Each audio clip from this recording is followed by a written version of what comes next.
And we recording. Good morning, Lorenza. How's your afternoon, actually, given that we are in different time zones? Great. It's very hot, but we are in the studio with the air conditioner. That's so amazing. Great. That's amazing. It's great, yeah.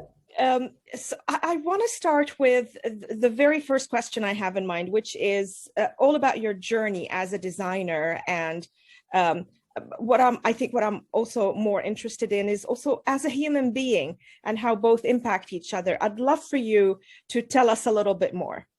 Okay. So I'm Lorenza Bozzoli. Hi, everybody.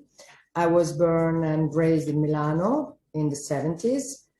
That was a decade of economic crisis, politically violent, but a great moment of freedom. And was a moment of collective freedom that generates a big creative energy.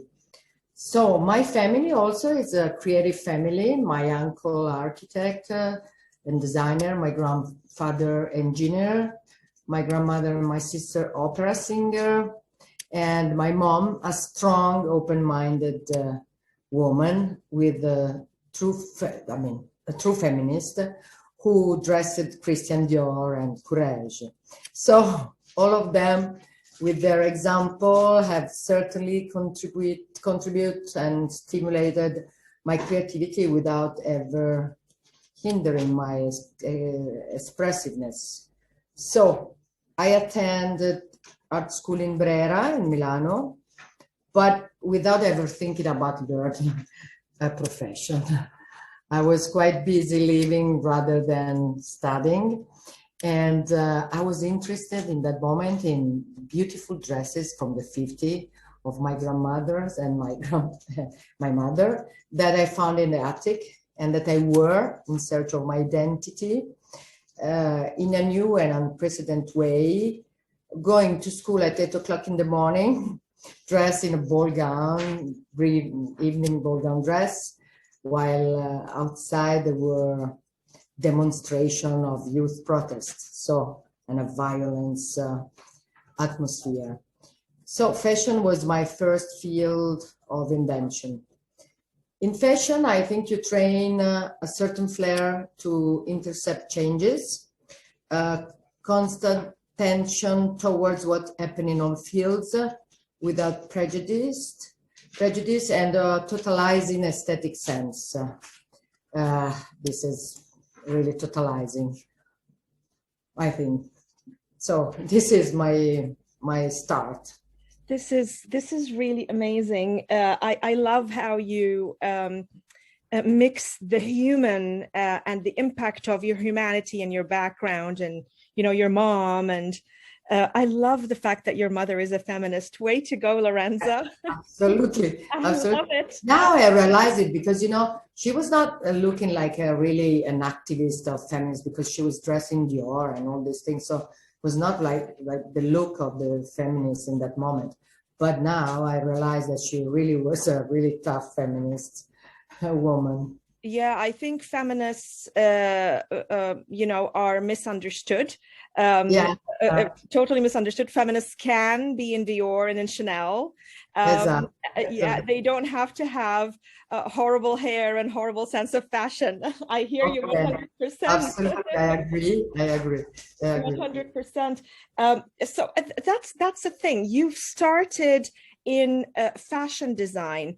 How do you bring all that richness, the richness in the background, in your background as a fashion designer, to furniture design or industrial design? How do you do that? How do you mix both, and how do you align both? You know, I naturally bring it with my training, with my experience in the world of fashion. And so it's spontaneous way, you know. My aesthetic sense certainly comes from fashion, the use of color, even my attention to interpret changes come from that, you know. So I put all this, I put my training, it's not that there's not a recipe, you know. It's a natural feeling, absolutely. I really like that because a couple of weeks ago we spoke to Johanna Grawunder, and I was talking about the difference between creation and building. Because in my world, I always talk about creating something, and Johanna was talking about building because she's an architect. I find it very interesting that you are also talking about creation. Absolutely, yes. Right? Yes, yes. And I think it's imagination. Yes. Absolutely.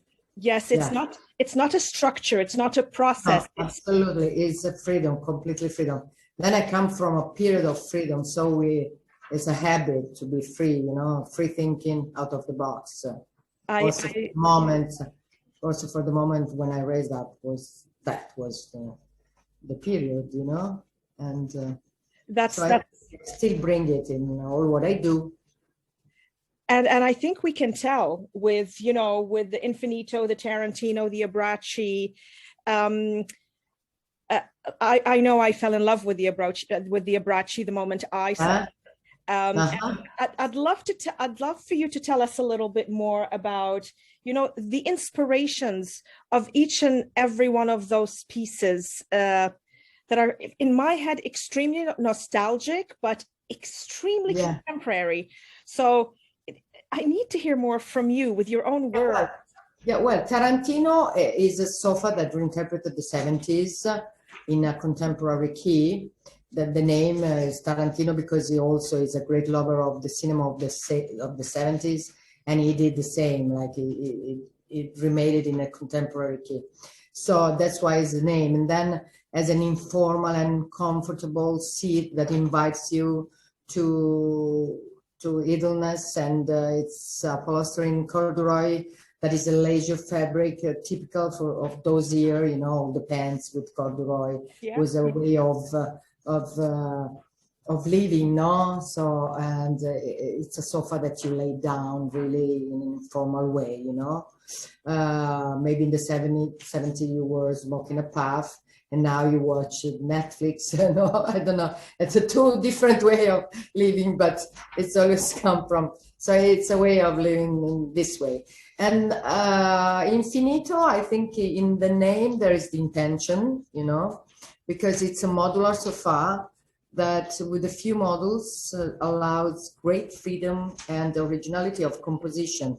Now you have the forms which are not common, and really it's endless.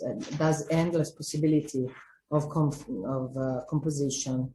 Then I think Abbracci is your preferred. Love it. What you prefer? That is inspired by the present moment. In this moment, there is a great desire to feel protected and loved and embraced. And so the shape of the backrest evokes an embrace that envelopes the seat. So from that form, it comes out this feeling, no? So, and then plus I found that to design sofa, I really like, because the sofa is a piece of furniture in the house with social sharing and a pleasant and relaxing function of use with a great physical interaction. Because no, I mean, it's different than from a cupboard or, you know, where you store things that you don't have a feeling with, no, you just store and then close the door, open the door, and that's it. But on a sofa, I mean, you live a life, you know.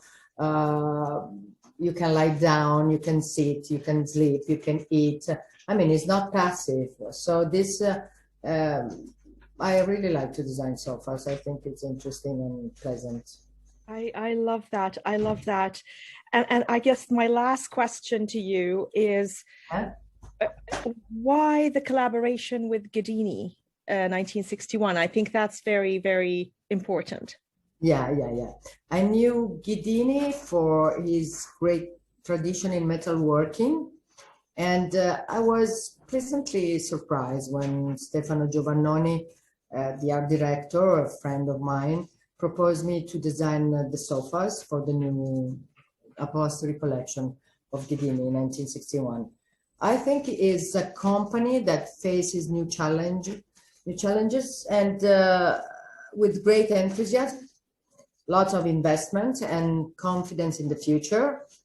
And so I find it very stimulating to participate in a new creative moment like this, full of energy and possibilities, it's like a startup in this section of furniture, and usually startups are full of energy and creative moments. So I really like to be in this place in this moment. I love that. I think this was an amazing conversation, Lorenza. I was wondering if we missed out on anything, if there's anything else that you'd like to add, that you'd like, people who will be watching us to know, or anything that you'd like to share, anything that we might have missed. Well, what I can say, stay tuned. There will be new things coming, and a lot more, and always better and better. That's amazing. Thank you so much for your time. Thank you very much to you. And I hope to see you in Milano very soon. Hope so too.